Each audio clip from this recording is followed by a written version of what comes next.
Hey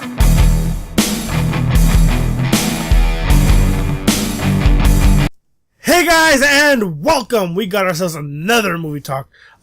Today we are talking about It. What? Yes, It.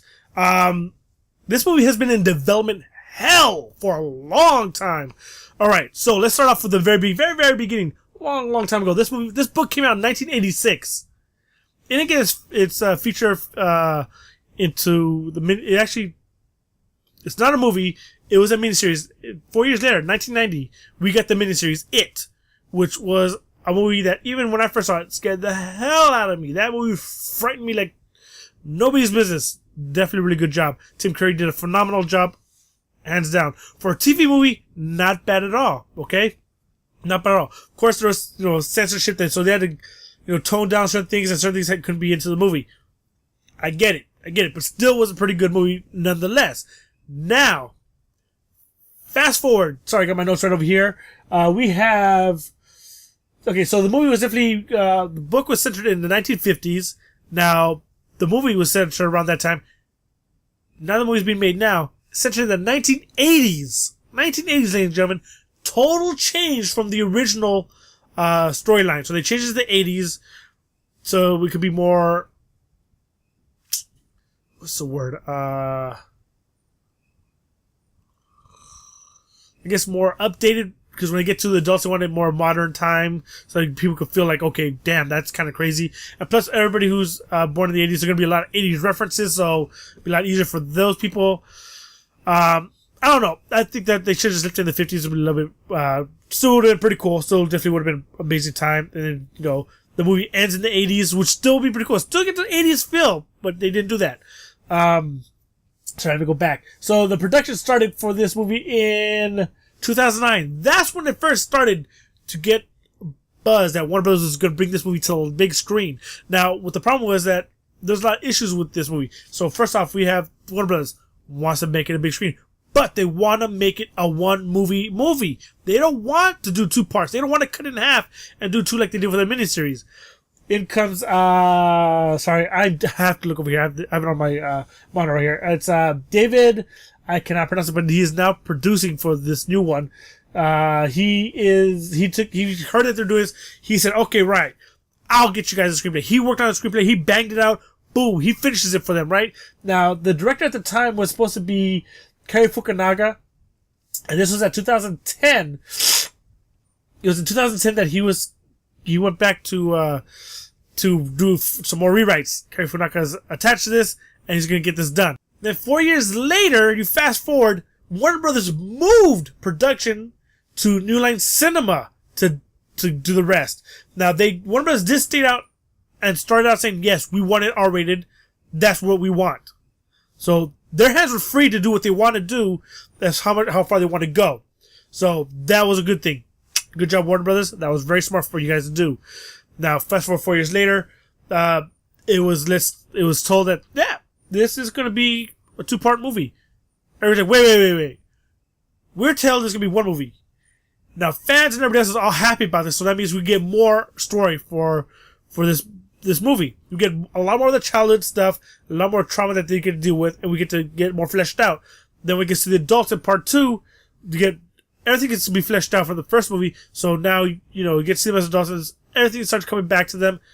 That's gonna be really good. It's gonna be a solid movie. Now, as the casting goes along, Will Poulter was supposed to be playing Pennywise. He was attached. He was ready to go, raring. And ever since that, the screenplay he gave for this role was amazing. He was like phenomenal. He was like, there's no doubt in their mind that that's their Pennywise, and that's the one we gotta get. He has to do this role. So he's cast. Ty Simpkins. You might remember him from Iron Man 3. He was also in Jurassic World. Will Poulter, you might remember him from We Are the Millers. He was also in The Maze Runner. He was also in Narnia 3, The Dawn Treader.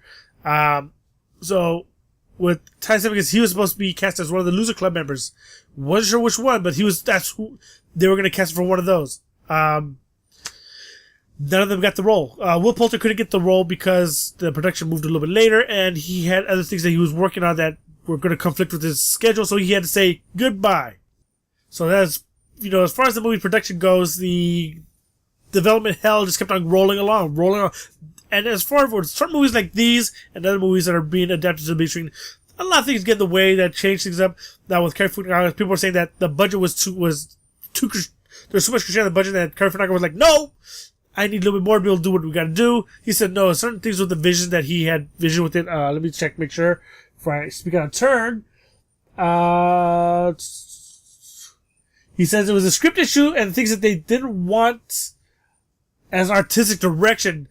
So his artistic choices that they didn't want, that he wanted for the movie, he wanted to go with a different artistic choice than they were used to. They had a formula that they wanted to stick to, and he wanted to change it up a bit, change that formula up a bit to give us a fresh take on that horror genre and give us something new and fresh.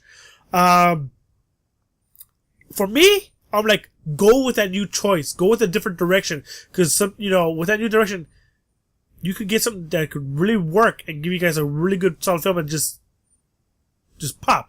Or if you stay with that formula, people are like, oh, we're gonna know what's gonna happen. We're gonna guess with it. You're gonna kind of like, oh yeah, I knew it. See, the beats are the same beats and everything. If you want Cary Fukunaga, if his beats were a little bit different beats to the movie that are different from traditional ones, you probably would have got a different, more scary movie because people would have been like not expecting some of the things that he would have been going with it. That's my opinion. I think it would have been a smart choice. Would have been a really good choice, but they didn't go with that. Okay, what can you do, right? So in April 2016, you fast forward. So that's when Will Poulter jumped out, couldn't do it, and then in June of that same year, 2016, casting just came out of nowhere, started lighting up. You had everything being casted. You had Skarsgård being casted for Pennywise, and I hear he did a really good job. He did an amazing job. So again, another solid actor. They say he like it because he's tall too, so that makes it even better. Then the kids were slowly casted within weeks of each other. I don't know the exact number. I can't remember the exact number of kids that they went through because I didn't write it down like a dummy. But they went through a good amount of kids, so that's pretty solid. That's pretty cool. So I mean, within that whole month, they went through the casting pretty quickly, so they could start their film time. So as far as the remake goes, when the film was first announced and the script that was read, Stephen King read the script, and what Stephen King said was, what did he say? He said, where is it? He said, "Go with God, please. This is the script the studio should make." You couldn't get any more praise than that, right? Then after he heard that the script was being changed and a lot of things were being changed around, Stephen King also said, he says, let me see. "The remake of it may be dead or undead, but will always have Tim Curry. He's still floating down in the sewers of Derry." So when he heard about this, he was kind of like, well, we still have the original, so hey, that's not a bad thing. Well, that was it, right? So the first movie was supposed to be titled The Losers Club. So it's probably gonna be called It Losers Club when they finally do like a release, but not on the posters because it's just to say It. It's probably gonna say it when it gets on the Blu-ray maybe or DVD. They might have it say where it says It Losers Club or Losers Club Edition. We'll see where they fit in that subtitle because I don't know what they're gonna call Part 2. It's probably just gonna be It 2 or who knows? We'll have to wait and find out. But I know that they are going to be working on the screenplay for Part 2.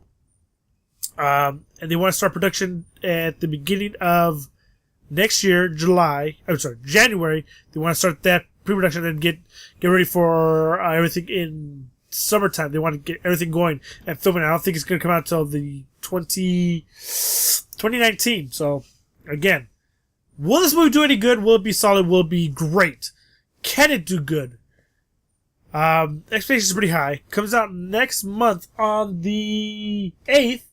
So, expectations are high.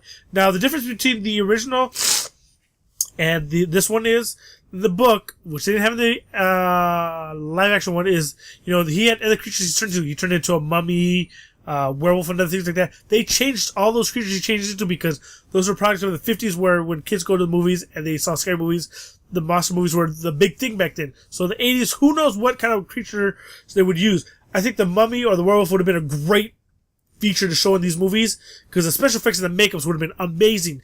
Especially if you used practical effects for the werewolf and the mummy, would have looked phenomenal. So they changed up the creatures and monsters and what they would be scared of. Who knows what it's going to be, but, you know, we'll have to wait and find out. Let me know in the comments below if you're excited to see this movie, or if you're kind of like, I'm not too sure, or if you're like, you know what, day one, I'm there, I don't care, or if you're like, you know what, Tim Curry's my it, that's it, I'm not going to see this one. Me, I'm going to check that out. I can't wait to see this one, because I hear they're going to go all out with a lot of stuff that they had in the book, they couldn't do in the TV, like that bathroom scene with her, with Beverly, where the blood shuts out of the sink. There was a lot more blood in the book. They said that scene was a lot more bloodier than it was in the TV show. So that's going to be a lot more bloodier in this one. So there's a lot more stuff that they get to be able to do. More freedom that they get to do for this. So I'm kind of excited to see what goes with this. There's one thing in the book that they didn't, that I know they're probably not going to, that I know they're not going to put in this movie. If you've read the book, you know exactly what I'm talking about. If you haven't, read the book. It's kind of crazy. But I heard it's a really good read as well. So I'll see you guys around. Let me know in the comments below, and I'll see you next time. Alright guys, take care. Bye.